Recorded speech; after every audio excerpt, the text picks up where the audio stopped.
Pemirsa apa kabar? Mari kita ikuti Warta Berita PTS tanggal 1 April.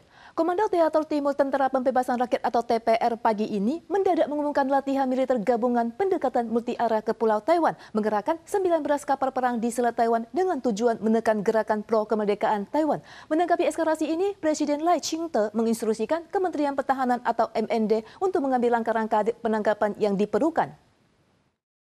Kapal Shandong TPR Tiongkok memimpin sebuah kapal perang lain secara terang-terangan melintasi Selat Taiwan, memasuki perairan 24 mil laut dari dataran Taiwan. Tentara Nasional Taiwan segera mengutus 2 kapal perang untuk mengawasi, sementara pesawat RF-16 diturunkan untuk memantau kapal pendukung tempur 901 TPR. Komando Teater Timur TPR meluncurkan latihan militer mendadak pada tanggal 1 dini hari, memobilisasi personel Angkatan Darat, Laut, dan Udara, dan mengirim kapal serta pesawat perang untuk mendekati Pulau Taiwan dari multi-arah untuk berlatih patroli kesiapan tempur laut dan udara, merebut kendali komprehensif, serangan terhadap laut dan udara, dan blokade wilayah dan jalan utama dengan tujuan utama mengekang kemerdekaan Taiwan. Kementerian Pertahanan Nasional Taiwan menyatakan 19 kapal perang TPR memasuki Selat Taiwan dan Tentara Nasional telah mendirikan pusat tanggap untuk merespons.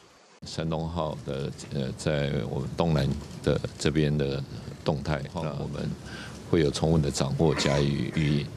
TPR juga untuk pertama kali merilis gambar simulasi penguncian Taiwan dengan satelit dan pengeboman kota Taipei, termasuk gedung Taipei 101. Kartu propaganda juga diproduksi untuk menyindir 17 strategi keamanan nasional Presiden Lai. Tentara Nasional Taiwan kini dalam siaga tinggi, bertekad mempertahankan tanah air di garis depan Selat Taiwan. Kementerian Ketenagakerjaan atau MOL awalnya berencana meluncurkan program PMA perawatan per jam pada akhir Maret. Tetapi rencana ini ditunda setelah mendapat kritik karena tarif yang ditentukan mencapai 3.500 dolar Taiwan per 24 jam lebih mahal dibanding pengasuh ilegal maupun pengasuh lokal. Menanggapi hal ini, MOL mengumumkan jadwal peluncuran dan standar biaya baru akan diumumkan setelah liburan Cengbeng. Untuk memenuhi kebutuhan perawatan jangka pendek bagi keluarga dengan pasien akut, MOL meluncurkan program pembayaran mandiri yang dikenal sebagai PMA perawatan per jam. Tapi dikritik ormas yang menganggap biayanya terlalu tinggi yang malah menambah beban keuangan rakyat.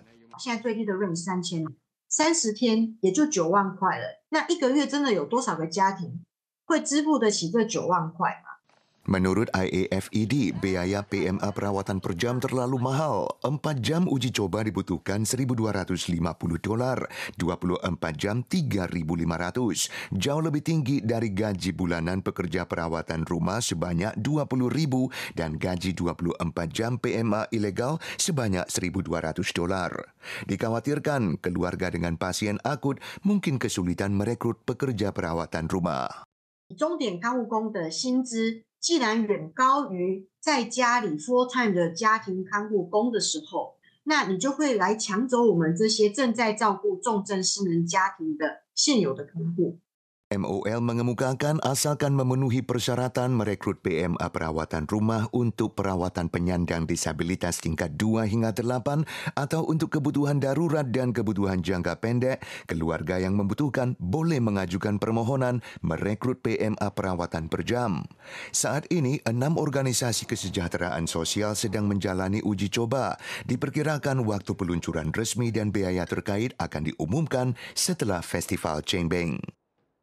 Pencarian korban di gedung audit Bangkok Thailand yang dibangun oleh perusahaan perkeretaapian Tiongkok atau CRC telah memasuki hari kelima. Otoritas Thailand sedang membahas kemungkinan untuk penggalian besar-besaran. Selain itu, juga secara resmi menyatakan bahwa baja yang digunakan dalam konstruksi gedung memang bermasalah.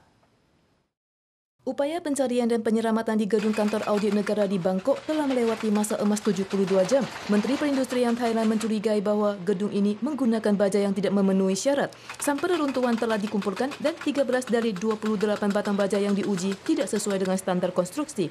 Pemerintah Thailand menetapkan bahwa baja yang digunakan dalam pembangunan gedung memang bermasalah. Selain gedung kantor audit negara, perusahaan CRC juga menggarap proyek asrama Universitas Phuket, asrama tenaga medis Universitas Mai Fah Luang, dan proyek kereta api Tiongkok Thailand. Pemerintah Thailand telah memerintah investigasi menyeluruh terhadap perusahaan yang 49% sahamnya dimiliki oleh investor Tiongkok. Hingga kemarin, gempa dahsyat di Myanmar telah memakan 2.065 korban jiwa, lebih dari 3.900 orang terluka, dan 270 orang masih hilang. Banyak bangunan runtuh dan bau busuk mulai tercium dari bawah reruntuhan, sementara upaya penyelamatan masih jauh dari cukup. Para penyintas yang tidak dapat menunggu bantuan dari junta militer Myanmar memilih bertindak sendiri dengan menyewa alat berat untuk menyelamatkan orang. Pria yang terjebak di bawah puing-puing di ibu kota Myanmar, Naypyidaw ini melambaikan tangan ke arah kamera. Pria berusia 24 tahun ini sepertinya terelak maut karena bersembunyi di bawah ranjang tempat tidurnya. Tim penyelamat dari Singapura dan Myanmar menggunakan pipa mengirimkan air padanya untuk bertahan hidup dan akhirnya berhasil menyelamatkannya setelah berupaya sehari penuh. Di lain pihak, penyintas ini selamat dengan merangkak keluar dari restoran yang runtuh pada momen terjadinya gempa. Dia awalnya ingin menyelamatkan karyawan lain, tapi setelah terperangkap di bawah reruntuhan beberapa jam, 3 karyawan lain telah meninggal. Jenazah salah satunya masih di dalam. Dia merasa mereka telah ditinggalkan oleh pihak berwenang. Sekarang musim paling panas dalam 1 tahun di Myanmar. Suhu mendekati 40 derajat Celcius. Gempa susulan yang tidak henti-hentinya terjadi membuat warga tidak berani menetap di dalam ruangan. Bercak darah ditemukan di beberapa puing, bau busuk menjalar keluar. Banyak orang diperkirakan mati di dalam.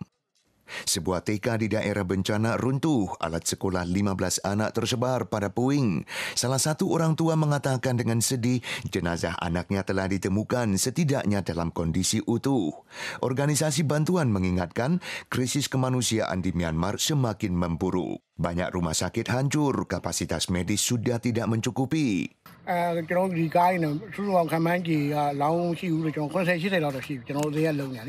Pemerintah militer Myanmar mengumumkan perkabungan nasional sepanjang seminggu mulai hari Senin.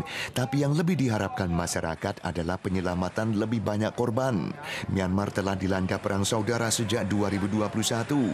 2 hari sebelum gempa melanda, pemerintah militer masih mengebom desa pasukan pemberontak.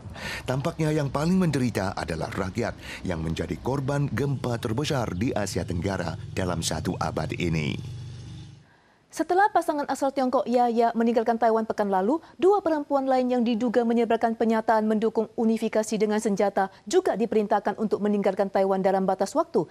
Salah satu dari mereka telah meninggalkan Taiwan kemarin dan satunya lagi pagi ini melaporkan diri ke kantor imigrasi cabang New Taipei. Dijen Imigrasi memutuskan untuk mendeportasi perempuan tersebut secara paksa. Seorang selebriti internet asal Tiongkok bernama Enchi membuat video propaganda yang mendukung penyatuan dengan kekerasan telah diam-diam meninggalkan Taiwan pada hari Senin. Namun, pasangan asal Tiongkok satunya lagi, Xiao Wei, tidak meninggalkan Taiwan dalam batas waktu yang ditentukan. Pada Selasa pagi, ia menyerahkan diri ke kantor imigrasi cabang New Taipei. Setelah rapat evaluasi, Xiao Wei diputuskan untuk dideportasi paksa pada penerbangan sore ini. Dewan Urusan Daratan Tiongkok mengimbau masyarakat Taiwan agar lebih toleransi dan peduli pada pendatang baru, termasuk pasangan asal Tiongkok. Para pemirsa sekalian, sekian Warta Berita dari PTS. Kita suara lagi di lain kesempatan. Sampai jumpa.